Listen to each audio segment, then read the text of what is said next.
मेरा नाम एहतिशाम है। मैं 24 साल का था जब मेरे घर के हालात खराब हो गए थे। कोई कमाने वाला ना था।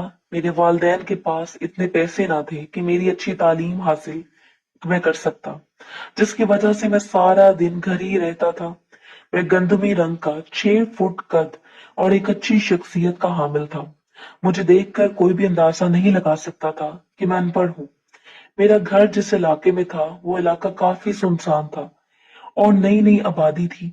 मैं रोज ही अपने दोस्तों के साथ गली के कोने में बैठकर सिगरेट पीता था और वहां से गुजरने वाले हर तरह के लोगों को हम सब देखकर तबसरे करते थे। कुछ दिनों से हम एक औरत को आते जाते देखते थे जो कि काफी सेहतमंद थी और हमारे घर के साथ वाले घर से निकलती थी।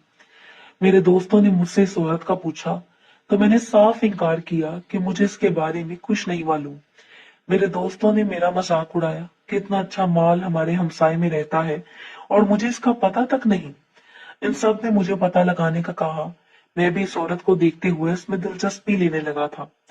वो औरत कोई 40 साल के लगभग लगती थी। इसका बढ़ा हुआ जिस्म इसकी खूबसूरती का मुंह बोलता सबूत था। मैंने अभी तक इसके चेहरे को नहीं देखा था। सब इसके लिबास से इसके कदोकाल को देख कर अंदाजा लगा लेते थे। चंद दिन ऐसे ही गुजर गए। एक दिन मेरी माँ ने मीठा बनाया और आसपास के लोगों में तकसीम करवाया। मुझे अचानक इस औरत का ख्याल आया और मैं इसके घर घर के सामने खड़ा हो गया और मैंने बेल बजा दी। अंदर से वही औरत सामने आई। मैंने इसे आंटी बुलाया और सलाम किया। इसे शायद बुरा लग गया था जब कोई जवाब ना दिया और प्लेट वैसे ही थाम ली। मैं भी हैरान हुआ था क्योंकि वो आंटी ही थी। इस दिन के बाद एक दिन मैंने अपनी छत पर था जब मैंने आंटी को देखा जो अपने सेहन में खड़ी सफाई कर रही थी। मैं हैरान हुआ, इतना बड़ा घर है पर कोई काम करने वाला नहीं है। आंटी ने हाथ में झाड़ू थामा था और वो इस तरीके से झुकी हुई थी कि मैं आंटी को देखता ही रह गया था। मेरा दिल कर रहा था कि इस तरह इन्हें देखता रहूं, पर पकड़े जाने के डर से मैं नीचे आ गया। मेरे दिल में ख्याल आया, मैं दोबारा इनके घर गया। आंटी ने दरवाजा खोला। मैंने सलाम करने के बाद इनसे माजरत की कि मैंने इन्हें आंटी कहा था, लेकिन ये मेरी गलत फहमी थी। इन्होंने मुझे अंदर आने का कहा। मैंने सुख का सांस लिया और इनकी जानिब बढ़ा। आंटी तो मेरे तस्वुर से भी ज्यादा हसीन निकली थी। मैं तो इनके चेहरे को ही देखता रह गया था। चेहरे को देखकर मेरी नजरें नीचे की जानिब भटकती रही, पर आंटी मेरा इस तरह देखने पर कोई रद्द अमल जाहिर नहीं कर रही थी, बल्कि मुझसे आने की वजह पूछने लगी। मैंने इनसे इनका नाम पूछा ताकि आंटी ना बोलूं, तो इन्होंने मुझे बताया कि इनका नाम सोनिया है। मैंने इनकी तारीफ की कि नाम तो आपसे भी ज्यादा प्यारा है, तो क्या मैं आपको सोनिया बोलूं? मेरी बात पर वो मुस्कुराने लगी और कहने लगी कि मैं किस लिए आया हूँ। मैंने बताया कि मुझे काम की अशया जरूरत है। अगर वो मुझे कोई भी काम दे दें तो मैं इनका एहसानमंद रहूंगा। जिस पर वो सोच में पड़ गई और कहने लगी कि कल ही मैं 11 बजे इनके घर आ जाऊं और वो मुझे सारा काम बता देंगी। मैंने इनका शुक्रिया अदा किया और वापस आ गया। मैं कल का इंतजार करने लगा था। उन्होंने मुझे ये भी बताया कि इनका शोहर बाहर होता है। मैं हैरान हुआ कि इतने बड़े घर में वो अकेली होती है। खैर, मैं कल का बेसब्री से इंतजार करने लगा। जब कल मैं इनके घर गया तो दरवाजा पहले से खुला हुआ था। मैंने देखा कि वो अपने कपड़े धो रही थी और पानी ने इनके पहने हुए सारे कपड़े भीग कर इनसे चिपक गए थे, जिसकी वजह से वो और भी नुमाया हो रही थी। मुझे देखकर कहने लगी कि इनके पास ये धुला हुआ एक ही सूट था जो कि भीग चुका है, इसलिए मुझे ये सूट इस्त्री करना है। मैंने हाँ कर दी। वो अपने रूम में गई और सूट उतार कर बाहर फेंका। मैंने सूट पकड़ा और प्रेस करने लगा। इन्होंने अंदर से मुझे आवाज दी कि कितनी देर है, मुझे सर्दी लग रही है। मैंने कहा कि बस हो गई है। मैंने जल्दी से उनके रूम का दरवाजा नॉक किया ताकि वो सूट पकड़ ले, पर अंदर से वो बोली। तो मैंने दूसरी दफा दरवाजा बजाया, जिस पर इन्होंने मुझे अंदर आने का कहा। मैं हैरान हुआ कि भला मैं इन्हें इस हालत में कैसे देख सकता हूँ। सोच में पड़ गया।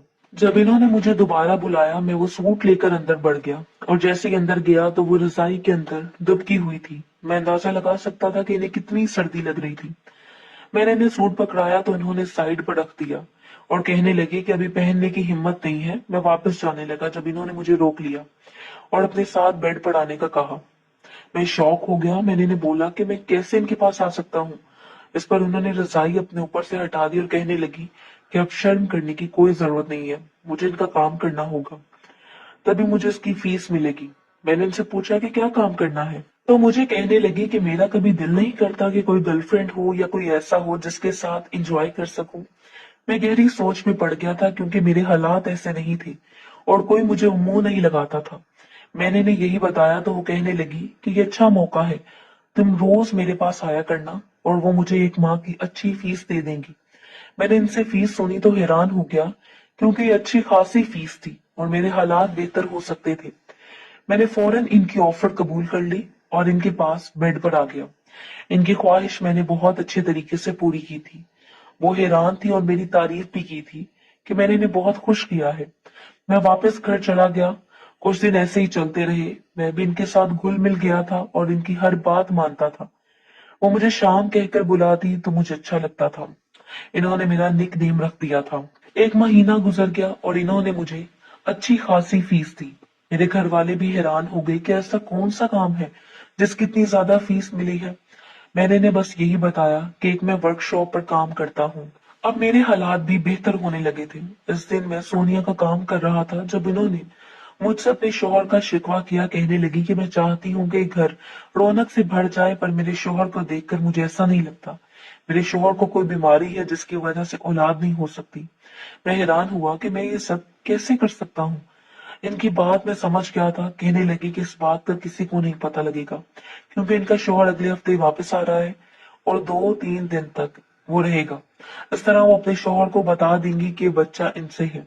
मैं भी राजी हो गया। इस दिन मैंने घर वालों को कह दिया था कि रात को मैं काम पर ही रहूंगा और अगले दिन वापस आऊंगा। इस रात को मैंने भरपूर कोशिश की कि सोनिया का काम पूरा कर दूं। अगले दिन घर वापस आ गया। सोनिया ने मुझे 2-3 दिन की छुट्टी दे दी थी क्योंकि इनके शौहर ने आना था। मैंने भी घर वालों को कह दिया था कि अब काम से छुट्टी है। फिर वो दिन ऐसे गुजर गए जैसे सदियां हों। मुझे सोनिया की आदत हो गई थी क्योंकि वो मुझे भरपूर टाइम देती थी, जो आजकल की लड़कियों के बस की बात नहीं थी। मैंने वो दिन गिन गिन कर गुजारे थे और फिर जब इस दिन के बाद मैं इनके घर गया तो मुझसे कहने लगी कि लगता है अब हॉस्पिटल जाना चाहिए। मैंने इनसे पूछा कि क्या इन्हें पूरा यकीन है। इन्होंने इकरार किया। मैंने इनके साथ चेकअप के लिए मैं चला गया और वो जो चाहती थी वही हुआ था क्योंकि वो मेरे बच्चे की माँ बनने वाली थी। मुझे भी खुद पर अभी तक यकीन नहीं आ रहा था, पर सोनिया ने मुझे ढेर सारा प्यार दिया था। इन्होंने खुशखबरी फौरन ही फोन के जरिए अपने शौहर को सुनाई कि वो माँ बनने वाली है। इनका शौहर भी हैरान हुआ था। इसे क्या पता था कि ये बच्चा इसका नहीं है। मैंने सोनिया को कह दिया था कि बाद में भी अपने बच्चे से मैं भी मिला करूंगा। ये ना हो कि शौहर के आने के बाद मुझे मुश्किल हो। इन्होंने मुझे यही कहा कि मैं फिक्र ना करूं। इस दिन मैं सोनिया के साथ ही था जब मेरा मोबाइल बजा। मैं इनसे अलग हुआ और मोबाइल देखने लगा। एक लड़की का नंबर था। ये मुझे कब से तंग कर रही थी। मैंने मोबाइल वापस रख दिया और सोनिया पर दोबारा मसरूफ हो गया। पर दोबारा कॉल आई तो सोनिया ने मेरे से पहले कॉल रिसीव कर ली। मेरा रंग उड़ गया था कि अब ना जाने सोनिया मेरे बारे में क्या सोचेगी। सोनिया ने फोन कान से लगाया तो वो लड़की की आवाज थी, जिसे सुनकर इन्होंने फोन मुझे पकड़ा दिया। मैंने उनके चेहरे के पीछे छुपी जेलसी भांप चुका था मैं, और फोन सुने बगैर मैंने नंबर ब्लॉक कर दिया था। सोनिया को भी मैंने दिखाया कि देखे मैंने नंबर ब्लॉक कर दिया है। ये लड़की मेरी मोहब्बत थी, मैं मानता हूँ, पर मेरे हालात खराब होने की वजह से ये मुझे लिफ्ट नहीं करवाती थी। और अब जब इसने मेरे पास दौलत देखी है तो मुझे मेरे पीछे पड़ गई है कि मैं इसके पास आ जाऊं। मैंने सोनिया को बताया और उनके सफेद नरम चेहरे पर आए हुए आंसू साफ किए। फिर सोनिया को तसल्ली हो गई और वो मेरे साथ लिपट गई। मुझसे कहने लगी कि अगर मैं किसी और के पास जाना चाहता हूँ तो इससे कोई मसला नहीं है, पर मैं इसे कभी ना भूलूं। मैंने इन्हें तसल्ली दी कि ऐसा हरगिज नहीं होगा क्योंकि अब वो मेरी जिम्मेदारी थी और इस बात की फिक्र मत किया करेंगे। कुछ महीनों के बाद सोनिया ने एक बेटे को जन्म दिया। मैंने इसकी खुशी में मोहल्ले भर में मिठाई तकसीम की थी। सभी हैरान थे कि मिठाई किस खुशी में है, पर मैं मजबूर था यही जवाब देता कि मेरी लॉटरी निकली है। मैंने फैसला कर लिया था कि अब मैं सोनिया को छोड़कर नहीं जाऊंगा क्योंकि इसे मेरी सख्त जरूरत थी। मैं इसी के पास रहने लगा था।